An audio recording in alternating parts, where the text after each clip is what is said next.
25 maneras de ganarse a la gente. Por John Maxwell y Les Parrot 3. Ejemplos bíblicos. 1. Empieza contigo mismo. El rey Salomón, primer libro de Reyes capítulo 3 versículos 5 al 14. 2. Practica la regla de los 30 segundos. Anímales durante los primeros 30 segundos. Jesús y Simón Pedro, Juan capítulo 1 versículo 42. 3. Haz saber a las personas que las necesitas. Pablo, Gálatas capítulo 4 versículos 13 al 15. Segunda de Timoteo capítulo 4 versículo 11. 4. Crea un recuerdo y acude a él con frecuencia. Josué capítulo 4 versículos 1 al 7. 5. Elogia a las personas en público. Juan el Bautista, Juan capítulo 1 versículos 29 al 31. 6. Da a los demás una reputación que tengan que mantener. Jesús y Natanael, Juan capítulo 1 versículos 45 al 48. 7. Di las palabras correctas en el momento correcto. Mardoqueo a Esther, Esther capítulo 4 versículos 13 y 14. 8. Alimenta los sueños de los demás. Noemí y Ruth, Ruth capítulo 3 versículos 1 al 6. 9. Da el mérito a los demás. David y sus hombres, primer libro de Samuel capítulo 30 versículos 21 al 31. 10. Da lo mejor de ti. Epafrodito, Filipenses capítulo 2 versículos 25 al 30. 11. Comparte un secreto con alguien. María y Elizabeth, Lucas capítulo 1 versículos 39 al 45. 12. Extrae el oro de las buenas intenciones. Abigail y David, primer libro de Samuel capítulo 25 versículos 23 al 35. 13. Quita tu mirada del espejo. José y sus hermanos, Génesis capítulo 50 versículos 18 al 20. 14. Haz por los demás lo que ellos no pueden hacer por sí mismos. José, Génesis capítulo 41. 15. Escucha con el corazón. Bernabé y Juan Marcos, Hechos capítulo 15 versículos 36 al 41. 16. Encuentra la llave que abre los corazones de los demás. Nehemías y los obreros, Nehemías capítulo 2 versículos 17 y 18. 17. Sé el primero en ayudar. Bernabé y Saulo, Hechos capítulo 9 versículos 26 y 27. 18. Añade valor a las personas. Rebeca y Abraham, Génesis capítulo 24 versículos 10 al 27.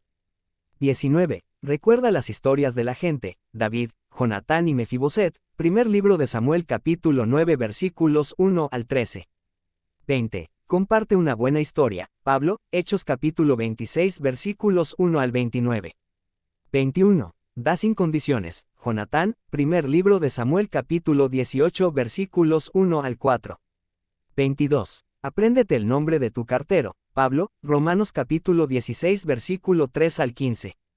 23. Señala los puntos fuertes de los demás. Pedro y Pablo, segunda de Pedro capítulo 3 versículos 14 al 16.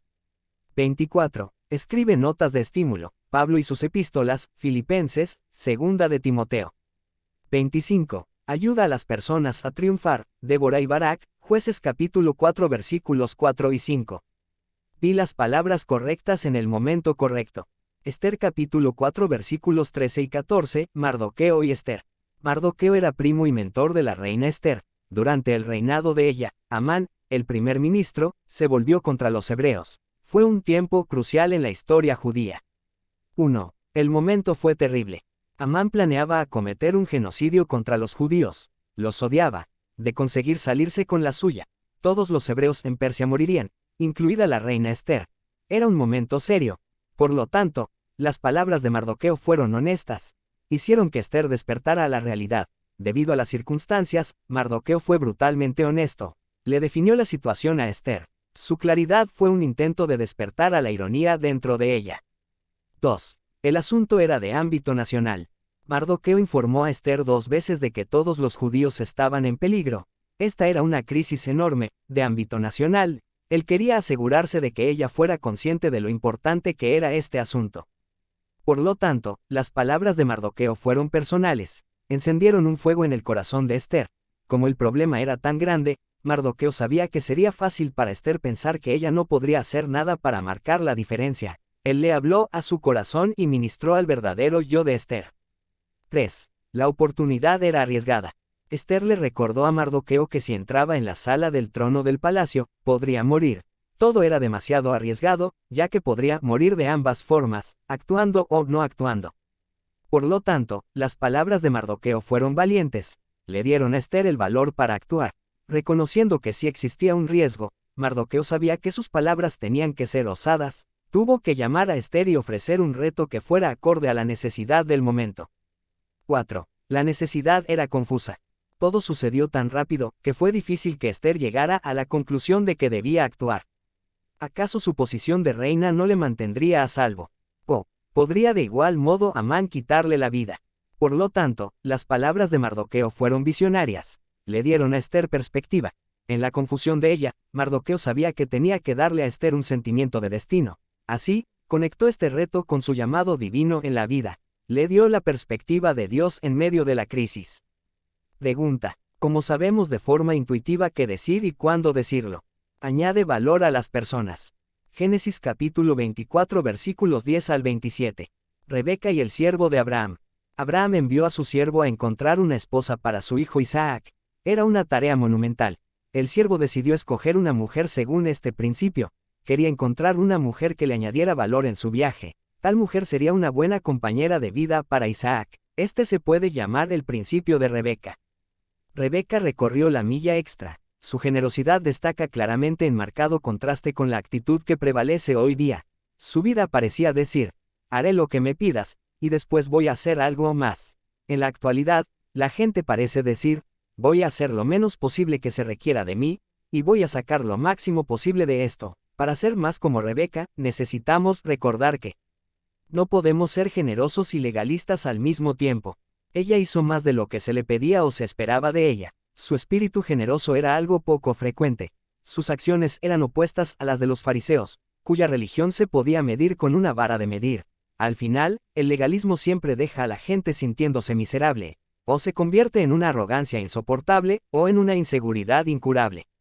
Rebeca nos enseña: no lleves la cuenta, tan solo sigue dando. Pregunta: ¿por qué comenzamos la vida siendo generosos, pero nos volvemos legalistas con el tiempo? No puedes recorrer la segunda milla si no has recorrido la primera.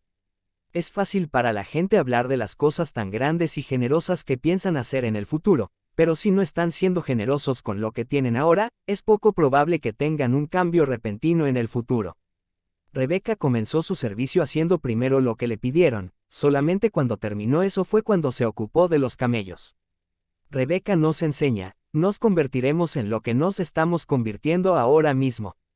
Pregunta: ¿qué es más difícil sobre recorrer la primera milla que la segunda milla? El esfuerzo extra produce bendiciones extra. Qué fácil hubiera sido para Rebeca inclinar su jarra, darle al extranjero un trago y emprender el camino de vuelta a casa. Eso hubiera sido justo y amable. También hubiera sido conveniente. Antes de ofrecerse a ser generosa, debió haber considerado el tiempo y el esfuerzo que le llevaría. El grupo de camellos podría haberle tomado unas 2 horas de trabajo, llevando cubos de agua varias veces. Pregunta: ¿por qué simplemente hacemos lo esperado en lugar de lo inesperado? Cuando damos generosamente, el impacto de nuestra generosidad a menudo perdura más que nosotros. En el momento de dar, no te imaginas cómo tus acciones podrían impactar las vidas de otros en el futuro. Rebeca no tenía ni idea de que su generosidad ese día abriría la puerta para el matrimonio con Isaac, y ella se convirtió en parte del linaje de Cristo. Porque añadir valor a otros generosamente es algo raro, el impacto de esa generosidad sigue perdurando mucho después de que nos hayamos ido. A veces perdura tanto ahora como en la eternidad. Pregunta: ¿por qué es crucial un espíritu generoso para añadir valor a la gente? Haz por los demás lo que ellos no pueden hacer por sí mismos. Génesis capítulo 41. José y Faraón. José era un prisionero hasta que Faraón necesitó lo que él tenía que ofrecer. José pasó de ser prisionero a primer ministro de Egipto porque hizo por Faraón lo que el líder no podía hacer por sí mismo. Su don le hizo ser indispensable. Lo interesante es que todos tenemos dones que ofrecer a otros. Dios ha puesto en nuestro interior puntos fuertes que debemos usar para beneficiar a los demás. Cada persona tiene algo que todos necesitamos. Por eso, esta es la pregunta: ¿por qué no hacemos por los demás lo que ellos no pueden hacer por sí mismos? 1. Temor e intimidación. Nos da miedo no estar a la altura. José no se intimidó a la hora de usar en el palacio los dones que Dios le había dado. Con frecuencia no actuamos porque nos da miedo el fracaso. ¿Qué ocurrirá si no puedo hacerlo? El temor a no estar a la altura de la perfección ha impedido que muchas personas con dones no hagan nada cuando deberían haber actuado. José venció este temor creyendo que el valor que añadía si tenía razón sobrepasaba con mucho el precio que pagaría si estaba equivocado. Su vida estaba en la cuerda floja, pero se aventuró a ofrecer sabiduría a Faraón, el cual la necesitaba desesperadamente. 2. Orgullo y ego. Somos demasiado egocéntricos con nuestros recursos. José pudo mantener la perspectiva dando la honra a Dios por su habilidad. A menudo nos da miedo dar demasiado. A fin de cuentas, es nuestra propiedad intelectual. José venció este obstáculo declarando que no tenía la capacidad de interpretar el sueño de Faraón, pero Dios sí.